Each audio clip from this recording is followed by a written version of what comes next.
હા, એટલે આપણે વાત થતી હતી કે મૂળ જ્ઞાતા થવાનું છે. કારણ કે ઓલા પાંચેય દ્રવ્યો પોતપોતાની ગુફામાં નિશ્ચિતપણે રહ્યા છે. તો આપણે નિશ્ચિતપણે રહેવાનું છે. તો નિશ્ચિતપણે એટલે શું? જ્ઞાન છે એટલે નિશ્ચિતપણે તમારે કરવું હશે તો જ્ઞાતા થઈ જવું પડશે, નહીં તો કરતા પણ થયા કરશે. ઓલાને જ્ઞાન નથી એટલે એ નિશ્ચિતપણે એમને એમ છે રહ્યા છે. આપણે શું તો કે મારે નિશ્ચિતપણે મારી ગુફામાં રહેવું છે, ચૈતન્ય ગુફામાં નિશ્ચિતપણે રહેવું છે, એટલે મારો જે જ્ઞાન સ્વભાવ છે એમાં મારે રહેવું છે. તો હવે એમાં શું કરવાનું? તો કે જો હું જ્ઞાતા તરીકે નહીં રહેવો તો કરતા પણ થઈ જશે. તો મારે જ્ઞાતા થવું છે. તો જ્ઞાતા થવા માટે શું કરવાનું? કે ગુરુદેવે કેટલાય સિદ્ધાંતો શાસ્ત્રના આધારે રજૂ કર્યા છે. એમાં એક તો મોટો સિદ્ધાંત ગુરુદેવને પ્રિય હતો એ ક્રમબદ્ધનો હતો, કે ક્રમબદ્ધ બધું નિશ્ચિત છે એટલે એ પ્રમાણે એ ત્યાં સહજ ત્યાગ કરે છે. એને કોઈના કરવાની જરૂર નથી, છતાં કોઈના કર્યા વગર, કોઈના એટલે પોતાના દ્રવ્યગુણના કર્યા વગર અને તો પણ એ થયા વગર રહેતા નથી પોતપોતાની વગર. માટે હું તો એનો અકર્તા ગણ્યા છું. અને બીજી રીતે મારામાં કોઈ એ પર્યાયમાં ફેરફાર કરવાનો મારામાં કોઈ ગુણ જ નથી કે હું એના ફેરફાર કરું, એવો કોઈ ગુણ નથી અને મને કોઈ એવી જરૂરિયાત નથી. એ કેમ? તો કે એ હું કૃત્ય છું. એ શેઠિયાજીનો સોગાનીજીનો બોલ છે, મને બહુ ગમે. હા, કૃત્ય છું. कुछ करना नहीं, कुछ करने की ज़रूरत नहीं, અને कुछ करने की शक्ति नहीं है. कुछ करना नहीं है पर्याय में, कुछ करना नहीं है, कुछ करने की ज़रूरत नहीं है, कुछ करने की शक्ति नहीं है. मैं तो कृत्य परिपूर्ण हूँ. છું જ તો પછી એમાં કરવા કૃત્ય કે કૃત્ય કૃત શબ્દ ક્રુ આવે. કૃત્ય એટલે કરવા યોગ કરાયેલું જ છે. એટલે કે કાંઈક થવા પણ બાકી નથી. ધારો કે ઓપરેશન થઈ ગયું છે, તો કે થઈ ગયું છે, હવે થવા પણ ક્યાં આવ્યું કે ઓપરેશન થશે. તો એ થયેલું જ છે ઓપરેશન, તો કૃત્ય છે. એમાં અનાદિ અનંત કૃત્ય જ છે. એનામાં કરવાની શક્તિ નથી, કરવાની જરૂરિયાત નથી અને કાંઈ કરવા પણ નથી. એવો હું છું. એ સોગાનીજીનો છે. એટલે મને મારી ડાયરીમાં છેલ્લે લેખો છે, મને બરાબર યાદ છે. તો કહેવાનો મતલબ છે કે એક તો એ અકર્તા થવા માટે ક્રમબદ્ધનો ગુરુદેવ સિદ્ધાંત આપ્યો છે. પછી જેમ કે આ 13મી ગાથા હું આચાર્ય દેવની, તો કે ભાઈ ભૂતાર્થને જાણે એટલે શું છે કે એ તે સમયના બધા પરિણામ, પૂન પાપ આસવ કયો, સંવર રીજા બંધ મોક્ષ જે કયો પરિણામ, શું કે જીવના પરિણામ જે કાંઈ કહો ને, અથવા જીવના પરિણામ જે કયો એ પરિણામ તે સમયે થવા યોગ્ય છે, તે નિશ્ચિત છે, માટે અચલા છે. જે વાત થઈ આપણે, અને એ તે સમયનું નિશ્ચિતપણે તે ભાવ રૂપે એનું પરિણમન પણ નિશ્ચિત છે. અને એ વખતે નિમિત્તમાં કર્મનો ઉદય એ પણ નિશ્ચિત છે. હું તો જ્ઞાતા છું. એટલે એમ કરીને ત્યાં પણ આખું એ રીતે નવતત્વને થી નિરપેક્ષ પોતાને જાણ્યો. એટલે જેમાં ભાષામાં એમ છે ને, એટલે મને નહોતું, થોડું ગડબડ થતી હતી કે નવને જાણવાથી સમ્યક દર્શન કેમ થાય? તો કે નવને જાણતા નવથી ભિન્ન હું અકર્તા છું એમ એમાંથી એને તારણ કરે છે. કારણ કે ભૂતાર્થ નહીંથી જાણવાનું છે. ભૂતાર્થ નહીંથી એટલે અભેદ પણ, એટલે કે હું તો આ જ છું, તો જુદો પાડીને નવતત્વથી. એટલે એ માટે નિયમથી સમ્યક દર્શન છે. એટલે એમ કરીને પણ ત્યાં અકર્તા પણ પોતાને સિદ્ધ કર્યો. એવી રીતે જુદી ગાથાઓથી લેવાનું. પ્રવચન સારની 80મી ગાથામાં અમૃતચંદ આચાર્યએ કીધું કે કોઈ સંબંધો નથી, ન્યાયિક સંબંધ સિવાય કાંઈ સંબંધો નથી. માટે હું જ્ઞાતા છું. પરારે મારે કાંઈ સંબંધ જ નથી. હવે એમાંય પાછું એમ રહી જાય કે નાયક એટલે પરનો જાણનાર તો છું ને. તો જયસેન આચાર્ય દેવ એ જ ગાથામાં 200મી પ્રવચન સારની ગાથામાં એમ કહી દીધું કે નિશ્ચયથી ન્યાયિક સંબંધ જ નથી. એટલે કે કોઈ પણ જાતનો સંબંધ નથી. કરતા કર્મના બધા સંબંધ તો અમૃતચંદ્રાચાર્ય કાઢીને કાઢા, પણ એક ન્યાય ઊભો રાખ્યો હતો. તો એ અહીંયા એ કાઢી નાખ્યો જયસેન કે એ સંબંધ પણ નથી. એ બધામાંથી તારણ શું કરવાનું? કે માટે હું તો અકર્તા જ્ઞાતા જ છું, કાંઈ કરવા પણ નથી. તો પછી અત્યારે આપણે પ્રેક્ટિકલી તો કે આમ થાય ને આમ ન થાય ને, વહેલું થાય ને મોડું થાય હું બેસાડી રાખશે ને આમ કરશે ને એ બધા વિકલ્પો તો કે વિકલ્પો એના કાળે આવે છે. એટલે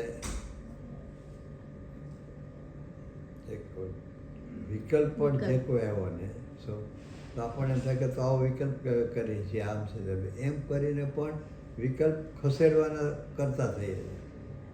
વિકલ્પને તમે જુદો શું કામે ગણો છો? એની ભૂમિકામાં વિકલ્પ આવો એમ કહો, જે કોઈ વિકલ્પ, અને પર્યાયના ક્રમબદ્ધમાં આપણે પર્યાયના ક્રમબદ્ધમાં સ્વીકાર કરીએ કે તે સમયની પર્યાય એની યોગ્યતા અનુસાર તે કાળે થઈને જ રહે છે. શું હું એનો અકર્તા છું, તો એ પર્યાય કહો કે વિકલ્પ કહો. વિકલ્પ શું છે? પર્યાય છે ને. પર્યાય એટલે કાંઈ જ્ઞાનની જ પર્યાય હોવી જોઈએ, અથવા શુદ્ધ પર્યાય જ હોવી જોઈએ, અથવા ક્રોધમાન માયા શુદ્ધ. અરે વિકલ્પ પોતે પર્યાય છે. તો એ વિકલ્પ પણ એના સ્વ અવસરે એ પ્રકારનો જે આવવા યોગ્ય હોય છે એ આવીને રહે છે. હું તો એનો કરતા સામાન્ય આ બધાને શું થતું હોય છે, અથવા કેનારને એમ કહેતા જ કે તો હું કામ આવો વિકલ્પ કરો? શું તમે આટલું સમજ્યા પછી આવો શું કામ વિકલ્પ કરો? એવો પ્રશ્ન બહુ થતો હોય. અથવા તો પોતાની થતો હોય કે સારું હું આટલું સમજું અને મને કેમ આમ ઉદ્વેગ રહે છે, આમ થશે ડૉક્ટર. અરે પણ ભાઈ એ શું છે? આવો કેમ વિકલ્પ થશે પ્રશ્ન ઉઠે તો વિકલ્પ પર્યાય છે, તો પર્યાયના સ્વકાળે નથી હોતી. અને એ પર્યાય આવો નહોતો તારે કરવો, થવાનો હતો ને તારે નહોતો કરવો, તો તે ક્રમબદ્ધપણું ક્યાં માન્યું? ક્રમબદ્ધપણું તો ન માન્યું, પણ ઓલાનું અકર્તાપણું ક્યાં માન્યું?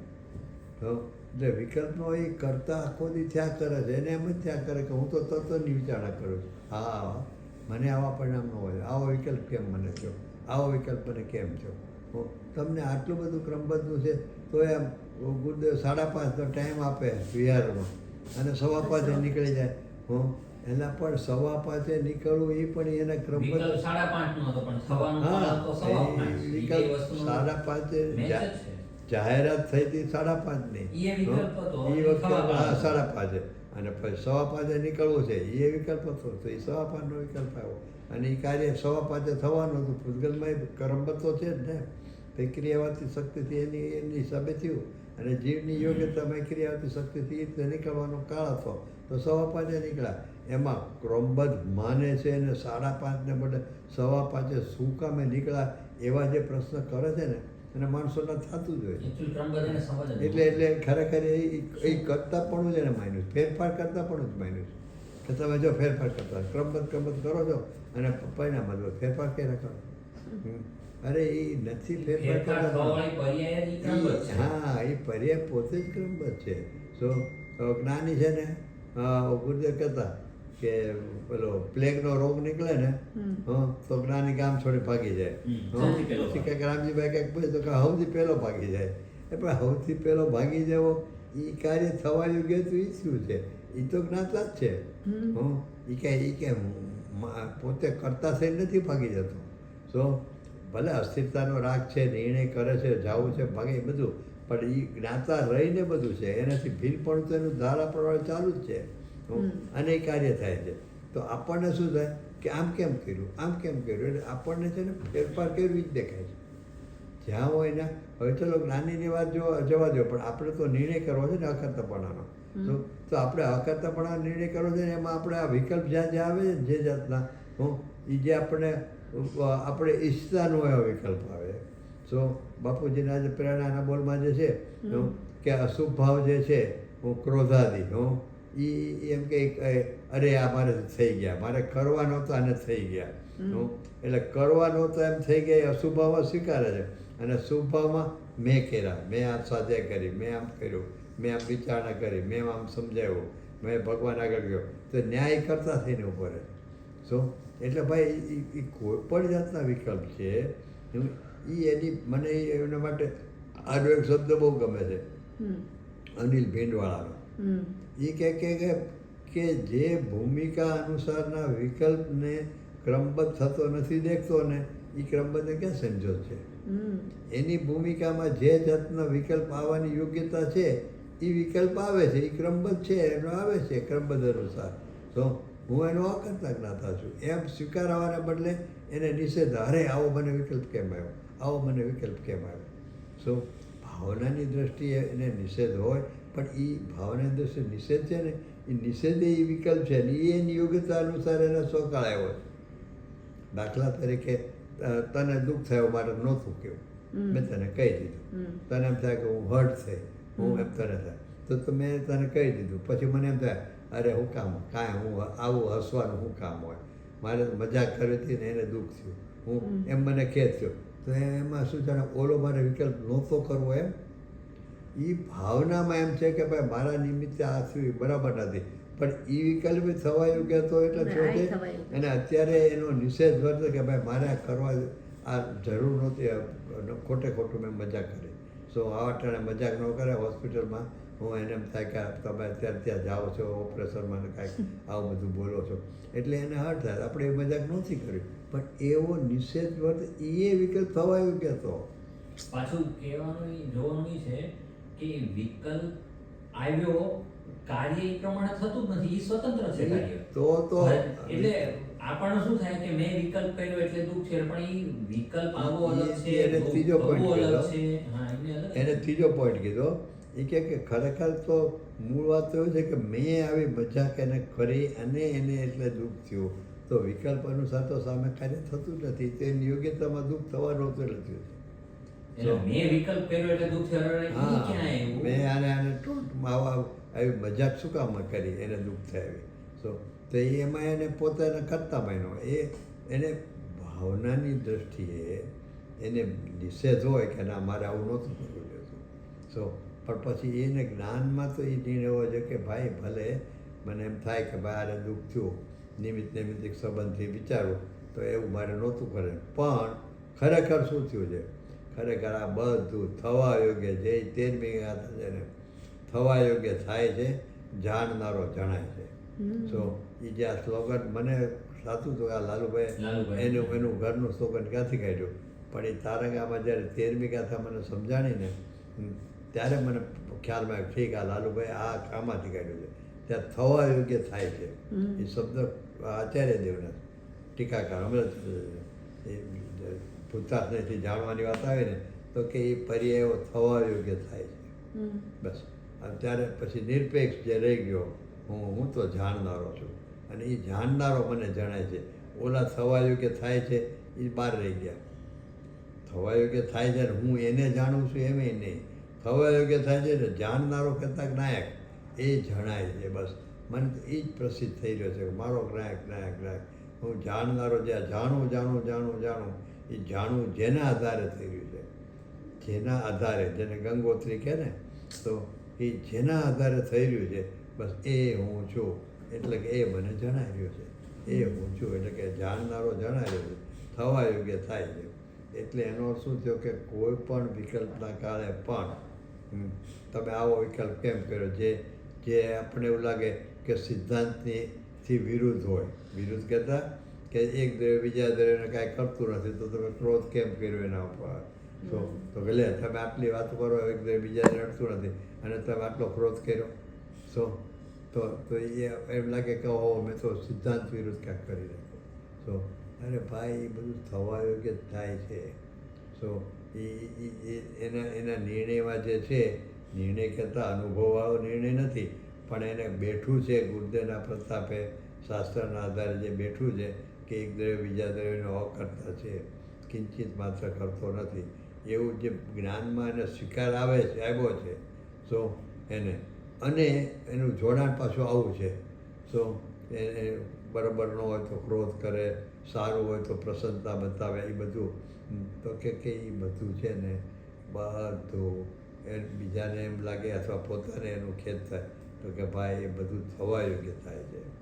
એ તારા આમ થયું માટે તારો તે જે સિદ્ધાંત સ્વીકાર્યો છે એ સ્વીકાર્યો નથી એવું માનવાની જરૂર નથી. ભલે અનુભવપૂર્વકનો નથી એટલે એને દ્રઢતા ઓછી તેમ કહેવાય. એક દ્રવ્ય બીજા દ્રવ્યને અડતું નથી એનો અર્થ કે ગુરુથી મને લાભ થતો નથી. બરોબર છે, છતાં મને જ્યાં બી દેખાશે હું કામ હવાના પોરમાં ગુરુદેવના દર્શન કર્યા, ગુરુથી લાભ થતો નતો, ગુરુના દર્શન કરવા તારે શું કામ હતું? ભાઈ બધું એની ભૂમિકામાં એ રીતના એવા વિકલ્પો હોય ને હોય. નિમિત્ત તરફથી જેને જોઈને એના ઉપકાર બુદ્ધિ હોય એટલે દેવગુરુ શાસ્ત્રનું એને કાંઈ બી આપણે અત્યારે ઓપરેશન કરવા જશું તો દેવગુરુ શાસ્ત્રનું સ્મરણ કરશું. કેમ? એનાથી લાભ થાય એવું માનવું તો મિથ્યાત્વ છે. બાપુજીનો તારંગામાં 4/6/86 લખેલું ઇનલેન હજી મારી ડાયરીમાં છે અને હું હજી ઘણીવાર સ્વાધ્યાયમાં ખાસ કરીને તારંગામાં એક પત્ર વાંચું છું. એમાં બાપુજીએ 6 બોલ લખ્યા જુદા જુદા. એમાં એક આ બોલ છે શું કે વિતરાગી દેવગુરુ શાસ્ત્ર અથવા સાચા દેવગુરુ શાસ્ત્રથી મને લાભ થાય છે અને દેવશાસ્ત્ર ગુરુથી મને નુકસાન થાય છે. એ ઘોર મિથ્યાત્વ છે. શું એના ભાઈ ઘોર મિથ્યાત્વ છે તો હાલો સત્યંબર મંદિરે દર્શન કરવા જાય. બાજુમાં જ છે. હવે ત્યાંથી ઊભા ઊભા દેખાય છે. કરી દો ને, કેમ નથી કરવાનું? અને અહીંયા રસ્તે જતા છે, ગાડીમાં જતા હોય કે આવતા દૂરથી ઓહો બાહુબલી ભગવાન દેખાણા, તારંગામાં મંદિર દેખાણું, પછી ઓલી બે ટૂંકમાં મંદિરો દેખાય ઉપર. તે હજી ગાડીમાં બેઠા બેઠા દર્શન કર્યા કરીએ. કાંઈ લાભ નથી તો એના દર્શન કરો, ઓલું દેખાય એની ઉપેક્ષા કરો છો. હા, એટલે એ જ સમજવાનું છે. જૈન દર્શન આખું છે ને એ આખું બેધારી તલવાર છે અને બહુ સારી રીતે સમજવાની જરૂર છે. એક છે ને એ ખાલી પ્રેરણારૂપ હોય છે અને એક અપનાવવારૂપ હોય છે. આ પ્રેરણારૂપ એટલે કે આ દેવગુરુ શાસ્ત્ર છે એ મને જે સાચી સમજણ થઈ, મને જે રુચિ થઈ એમાં નિમિત્ત તરીકે જો કોઈ હોય તો આ જ હોય. નિમિત્ત નૈમિત્તિકની સંધિ ન હોય અને કાર્યનું પરિણમન થાય એવું બને નહીં 3 કાળમાં. અને 3 કાળમાં એવું પણ ન બને કે નિમિત્તથી કાર્ય થાય. નિમિત્તથી કાર્ય થાય એવું પણ ન બને અને નિમિત્ત નૈમિત્તની યોગ્ય સંધિ ન હોય અને કાર્ય થાય એવું પણ બને નહીં. સાહિક સંકિત થાય જેને સ્વયંસમમાંથી એને કેવળી શુદ્ધ કેવળીના 5 મૂળે જ થાય એવો નિમિત્ત નૈમિત્તિક સંબંધ બને છે અને ત્યારે એની પરિણતિમાં સહાયક સંકિત થઈ જાય છે. બરાબર છે? થાય છે પોતાના પુરુષાર્થથી. પણ એ વખતે દેવગુરુ શાસ્ત્ર એટલે કે કેવળી શુદ્ધ કેવળી કાંઈ એનું સહાયક કરી નથી દેતા. પણ જ્યાં સુધી એવો નિમિત્ત નૈમિત્તિક યોગ્ય સંબંધ જે છે એનો એ ન બને ત્યાં સુધી અહીંયા સહાયક સમીક થતું જ નથી. 3 કાળમાં થાય નહીં. એક તીર્થંકરને છોડીને કોઈ જીવોને થાય નહીં. અને બીજું કે એના લઈને પણ થાય નહીં. હવે આ 2 વાત એને બરાબર સમજમાં આવવી જોઈએ કે જે કાંઈ થાય છે ને એમાં નિમિત્ત તરીકે યોગ્ય નિમિત્ત તો એ જ હોય. પણ એ નિમિત્તથી કાંઈ થતું નથી. પણ એ નિમિત્તની ગેરહાજરીમાંય થતું નથી. નિમિત્તથી કાંઈ થતું નથી, નિમિત્તની ગેરહાજરીમાં કાંઈ થતું નથી. અને એ ન હોય એ સંબંધ, નિમિત્ત નૈમિત્તિક સંબંધ ન હોય તો પણ એ કાર્ય થતું. અને નિમિત્ત નૈમિત્તિક સંબંધની હાજરીથી જ કાર્ય થાય છે ત્યારે પણ એ કાર્ય તો સ્વતંત્રપણે જ થાય. પોતાના પુરુષાર્થથી અથવા તો એ પર્યાયના પોતાના બળથી થાય છે. એને પર નિમિત્તની એમાં કોઈ ગુંજાયશ જ નથી, અવકાશ જ નથી. અને છતાં એ હોયા રહેતું નથી. એ આ કે જૈન દર્શનમાં આ બધું છે ને એ આમ જોવો તો એટલું સરસ ચોખવટ છે. એમાં કંઈ ન સમજાવું કાંઈ છે જ નહીં. પણ આમ જોવો તો ગડબસલે થાય એવું લાગે કે નિમિત્ત હોય અને નિમિત્ત ન હોય તો થાય નહીં, નિમિત્ત હોય તોય થાય નહીં અને નિમિત્ત હોય વગર રહે નહીં. એટલે એને ન સમજે તો એવું લાગે. પણ એટલે આપણે મૂળ વાત કઈ હાલતી હતી કે જૈન દર્શનના જે કોઈ સિદ્ધાંતો છે એ બધું અકર્તા જ્ઞાયકપણાને સિદ્ધ કરે છે. એટલે આપણે શું કરવાનું કે જેમ કે ગુરુદેવનું એક ક્રમબદ્ધ સિદ્ધાંતથી આપણે એટલે કર્યું, અકર્તાપણું સિદ્ધ કર્યું, પછી 13મી ગાથાથી કર્યું, પછી આપણે પ્રોત્સાહની 80મી ગાથા લીધી કે ભાઈ જ્ઞાયક સંબંધ પણ નથી, ન્યાય નથી, માટે હું તો અકર્તા જ્ઞાયક. એવી રીતે પોતે પોતાની રીતે જેટલો વિશેષ અભ્યાસ કરશો તો એટલું તમને જુદા જુદા જુદા સિદ્ધાંતો દ્વારા તત્વના શાસ્ત્રના સિદ્ધાંતો દ્વારા અકર્તાપણાનું દ્રઢતા થશે કે ના ખરેખર હું તો જ્ઞાયક જ છું. સો પ્રથમાનુયોગ હોય ને તો એમાંય તમને એના દ્રષ્ટાંતથી એમ સિદ્ધ થશે.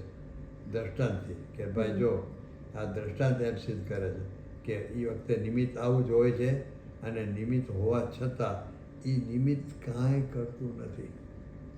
સો તો એ અકર્તા પણ એમાંથી સિદ્ધ થશે. એટલે ટૂંકમાં અકર્તા નાયક છો. સો એ વાત એને દ્રઢતા કરવા માટે સો એને જે કાંઈ વિચારવું ને એમાં એ રીતે જ વિચારવું, ક્યાંય એવું મૂંઝાવવું નહીં. કઈ રીતે આપણે વાત હમણાં થઈ એમ કે લે આવો વિકલ્પ કેમ કર્યો તમે, બહુ 5:30નો વિકલ્પ કર્યો હતો અને 5:15 વયા ગયા તો ક્રમબદ્ધો નિષેધ થયો કે નહીં, અથવા આપણને આવો વિકલ્પ કેમ આવ્યો, અત્યારે હોસ્પિટલમાં જતા વખતે આમ કેમ કર્યું, દેવગુરુ શાસ્ત્રનું કેમ નિર્ણય દર્શન કરવાનો ભાવ થયો. એ બધામાં એવી ગળમથલમાં કોઈ આપણે કંઈ રહેવા જેવું નથી અને આપણે રહેતા બી નથી. ખબર છે આપણને, ગુરુદેવ એટલું બધું ચોખ્ખું કર્યું છે. પણ નિર્ણય આ કરવાનો કે વસ્તુ સીધી તો આમ જ છે, સામે નિમિત્ત ભલે નિમિત્ત તરીકે જે હોય તે હોય. એટલે હું શું કામ ખુલાસો કરું છું કે કોઈ પણ પ્રસંગ બને બધા સારું જોઈએ, સંઘની હોય કે અસંઘની હોય, બધા સુખી થવા માટે જ કરે છે.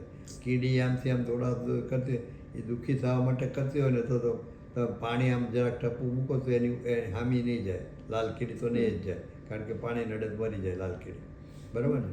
એટલે છતાં બધા સુખી થવા માટે જ કરે છે ને, જે કોઈ જીવો કરે છે એટલે બધા સુખી થવા માટે કરે છે. એટલે અત્યારે આપણને શું થાય એ દાખલો મેં શું કામ આપ્યું કે બધા જીવોને સુખની ઈચ્છા છે. મોક્ષ એ ખરેખર તો આમ કહેવાય કેવળ જ્ઞાનને હાથે એ તો શું છે કે સામા માણસને સમજાવવા માટે એને મહિમા આવે ને કેવળ જ્ઞાન એટલા માટે.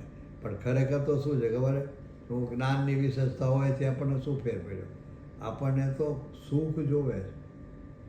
અત્યારે તે અહીંયા માનેલી અનુકૂળતામાં સુખ માન્યું છે એટલે અનુકૂળતાને સુખ માનીને એ અનુકૂળતા છૂટાવવા મહેનત કરીએ છીએ, બરાબર છે. એટલે એનું કે સુખ જ જોવે છે. એ મોક્ષ છે એ સુખ જ છે, સુખને માટે જ છે. શું અતિન્દ્રિય આનંદનો લાભ એમ કીધું છે નિયમસારમાં, કેવળ જ્ઞાનનો લાભ નથી કીધું, આનંદનો લાભ કહ્યું કે સુખનો લાભ, એને મોક્ષની વ્યાખ્યા કરી. એટલે બધા જ એટલે અત્યારે મારે શું કહેવું છે કે આપણને અત્યારે શું થાય કે આ ઓપરેશન કરાવવા જાઓ એટલે આમ થઈ જાય, આમ સરખું જાય. અરે ભાઈ અન્ય દેહ છૂટી જાય, શું કાંઈ ન છૂટે. આયુષ શું છે? કર્મ એટલે કે પરમાણુ, બરાબર, પૂતગલ પરમાણુ. એને ખરવાનો, જીવની સાથે સંયોગમાં નહીં રહેવાની યોગ્યતાનો કાળ આવી જાય તો ઓલો એનેસ્થેસિયા આપે અને વળી જાય. તો કે આમ ન થાય તો સારું, આમ ન થાય તો સારું, આમ ન થાય. અરે ભાઈ બધું જ થવા યોગ્ય થવાનું છે. વિકલ્પ પણ એવો આવશે કે આમ ન થાય તો સારું, એટલે કે બધું સરખું ઉતરી જાય તો સારું. શું એટલે એ વિકલ્પમાં એ પણ થવા યોગ્ય થયો છે. સો આપણને ઘણી વાર શું છે એમાં હતપ્રસ થઈ જાય છે કે આવા કેમ મને વિકલ્પ આવે છે કે આવું ન થાય તો સારું, આવું ન થાય તો સારું, સરખું ઉતરી જાય તો સારું, આવું કેમ મને થાય, મને અનુકૂળતાની જ બહુ ચાહના છે.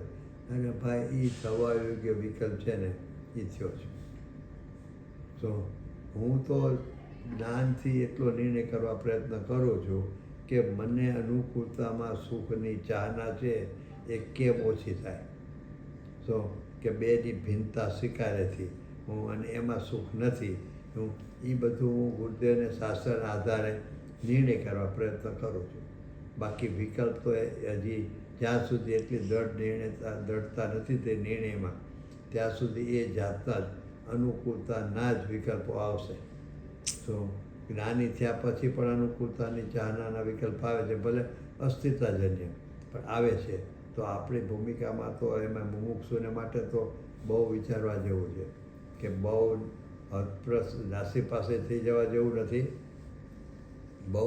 હું અને એ વખતે એમાંથી પોતે નિર્ણયને દ્રઢ કરવાનો પ્રયત્ન કરવાનો કે ભાઈ શું છે. પણ એ એવો વિકલ્પ એ કાળે આવવાનો હતો. એટલે બાપુજીને જે બોલવા છે ને અશુભ ભાવમાં એને એમ થાય ક્રોધાદીમાં, અરે રે આ મારે નહોતો કરો ને થઈ ગયો. એટલે કે મારા કરવાપણાથી નથી થયો. નહોતું, મારે તો કરવો જ નહોતો.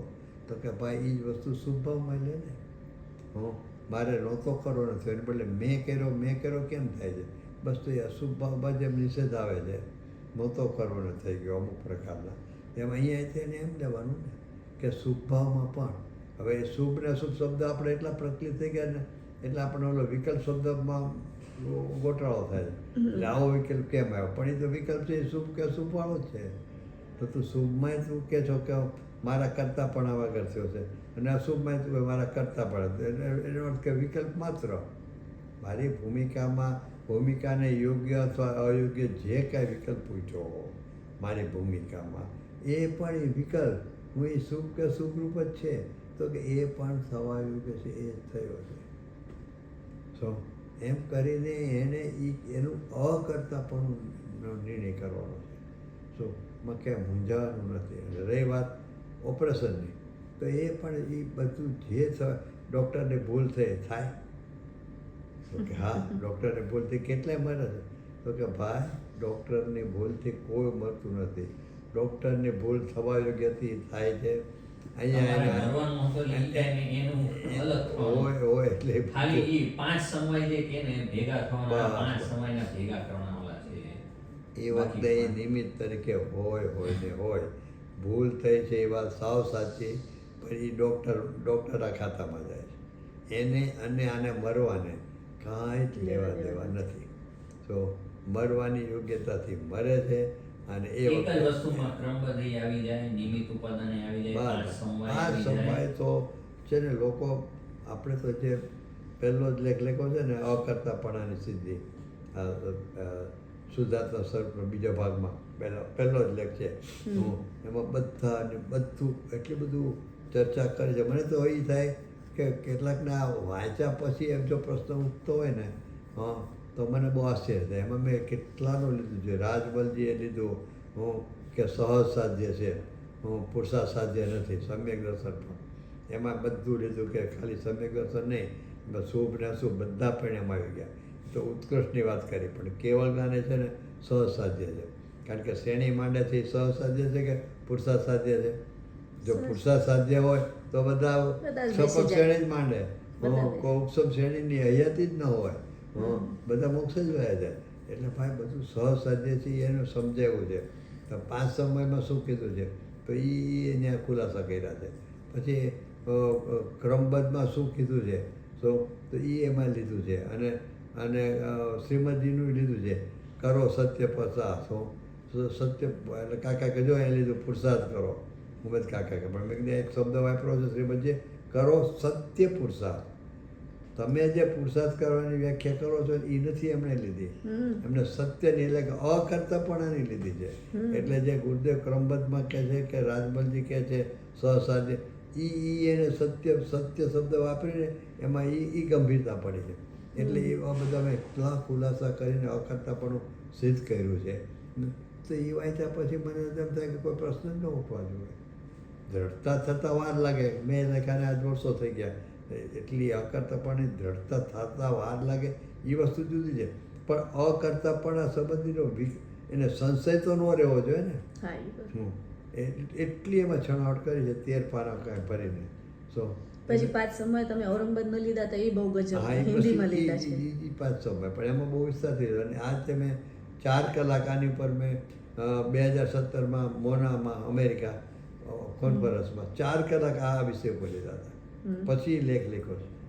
એટલે કહેવાનો મતલબ છે કે બધા અહીંયા અત્યારે જે કાંઈ ઓપરેશન દરમિયાન હું તો એટલે કહું છું કે વિકલ્પ તો જાતના આવે કે શું થશે, શું દેહ બી છૂટી જાય, કાંઈ થાય, ગમે થાય. તો થાય તો થાય, થવા યોગ્ય છે એ તો બધું થવાનું જ છે. એટલે એ નિર્ણય કરવા માટે આવો અત્યારે આ વિષય લીધો. તારી ઈચ્છા હતી કે આ બાપુજીની પ્રેરણા, એટલે એમાં હારવાર સંકળી લીધો એ આજના પ્રેરણાના બોલમાં.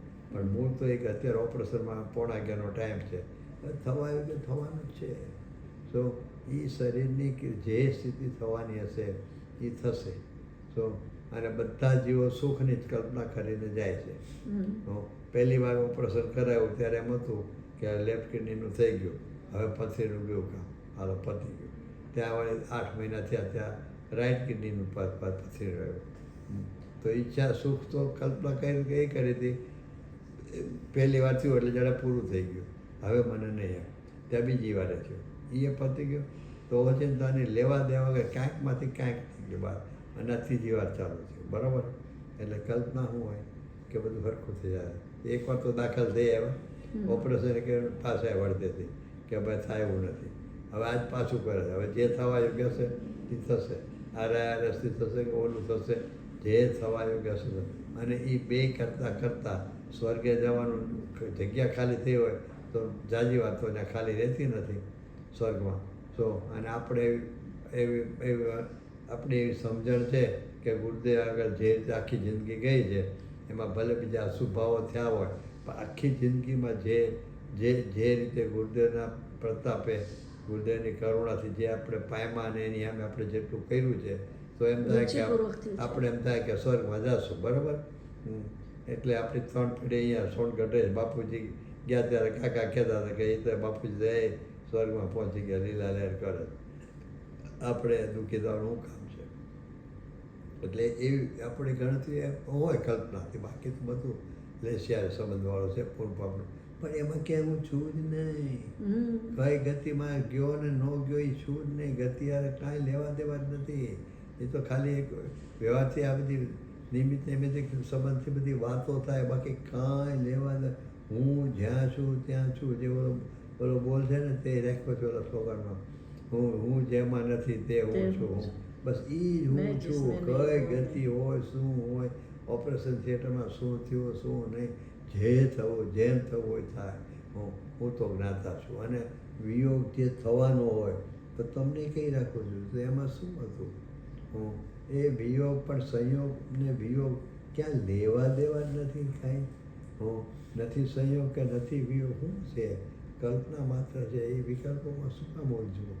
હું તો જ્ઞાતા, મારે પર્યાયમાં ઉલઝવાનું નથી, મારા વિકલ્પમાં ઉલઝવાનું નથી, તો સંયોગ વિયોગમાં ક્યાં હું ઉલઝું? કાંઈ છે જ નહીં. આ બધું ઝાંઝવાના જળ જેવું છે. હું એમાં ક્યાંય ઉલઝવા જેવું નથી. બધાના જ્ઞાતા દ્રષ્ટા થઈને રહેવું અને જ્ઞાતા દ્રષ્ટાપણાનો નિર્ણય કરો અને ગુરુદેવ મળ્યાની સફળતા કરો. ઠીક છે? ચાલો આજનું આટલું પૂરું કરીએ. ચાલો જય જય. જય